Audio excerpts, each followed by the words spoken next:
welcome back to my game of Unconditional Surrender. This is part 3. I was going to wait until things kicked off in Russia before doing another video, but it's been a bit of a twist with this game which I've not seen before, so I wanted to just recap on that before things go east big time. I found it very difficult to get Italy into the war.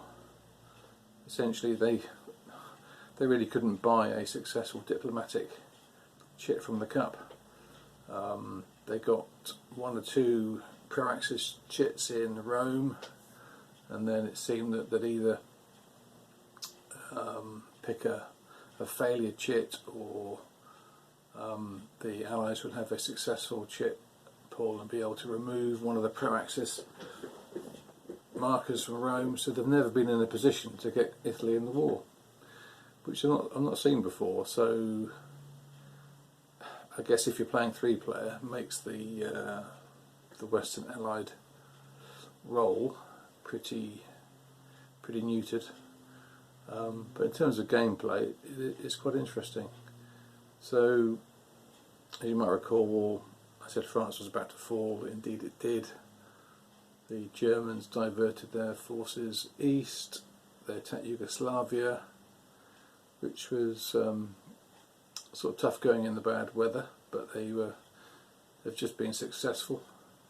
And that was in March 41. Took about three turns to knock the Yugoslavs' will down to 0. I think 2 turns of severe weather and 1 of poor, or maybe the other way around. But anyway, job is done.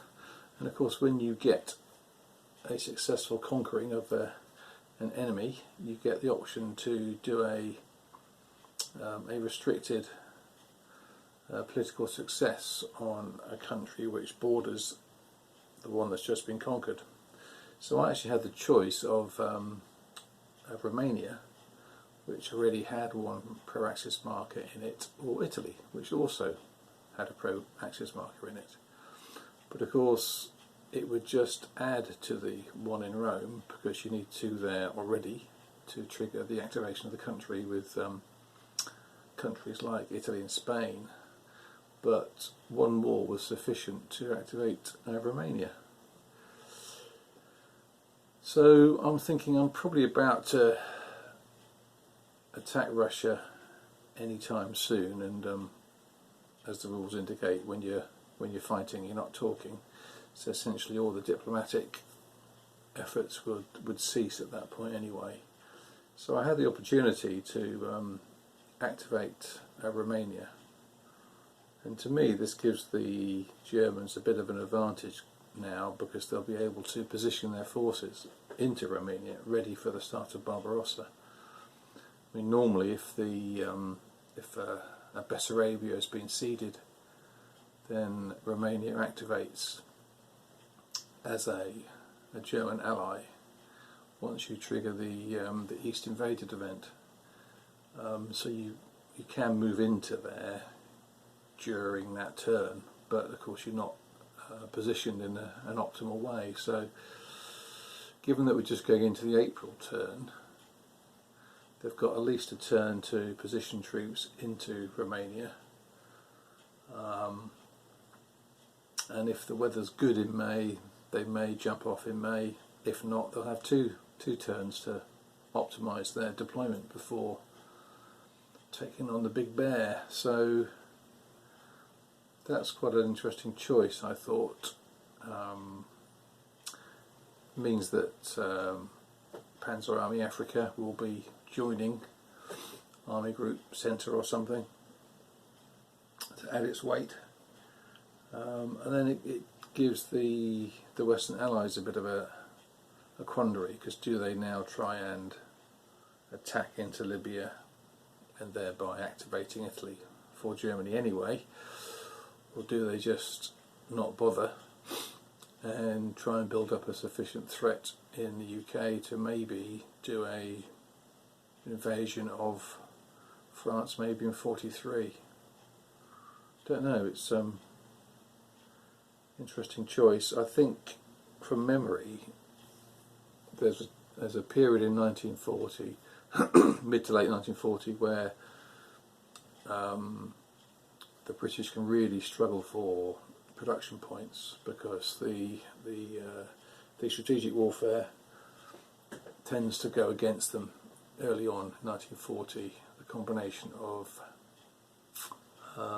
French ports into the Atlantic, air units stationed in Norway, and the occasional submarine chit being played. So I think at the moment they're on about 4 or 5 lost factories. So they haven't got loads of resources, and typically they would be fighting Italy now, and that can be a bit of a struggle to have anything spare. So they can have spare resources, but where best to use them? Can they try and take some of the heat out of the attack into Russia by doing a credible threat elsewhere? But of course that they're so low on viable ground forces. Once the East attacked events being triggered, then they could safely reposition the Western Desert Force back to the UK to join the BEF. So they'd have a couple of units. But France is defended mainly with garrison units, but there are 2 or 3 field units, infantry of course. All the armour's gone east. Or do they have to wait for some Americans to turn up to give them a bit more weight behind their attack? Don't know. So all to play for, I think. I'll show you the map, and I'll give another update once the Russian attack's begun in earnest. The Germans would like to get back their surprise attack marker, but they've never been able to save 20 production points to allow them to get that back into the system. I mean, that'd be nice to have in your pocket when you go into Russia, but I'm not sure they're going to be able to do it or not. We'll see. Okay, so the Western Front is quiet. You'll see there's garrisons. There's a requirement to have 2 air units on the Western Front, so there's 1 there and there's 1 up in Stavanger. So that's their compulsory 2 air units, and there's a number of defenders there, which should be more than enough, I think, to sort of squash any attempt to invade France at the moment. There would be more British air compared to the German air, but I don't think they've got enough ground units really. So the Mediterranean is very quiet. So the WDF, which is being supplied through the factory in Cairo, so it's got limited, so it's got low supply, along with the air unit. So once the diplomacy goes away and there's no chance of Italy suddenly becoming active, these can safely redeploy back to the south coast of England, I would guess.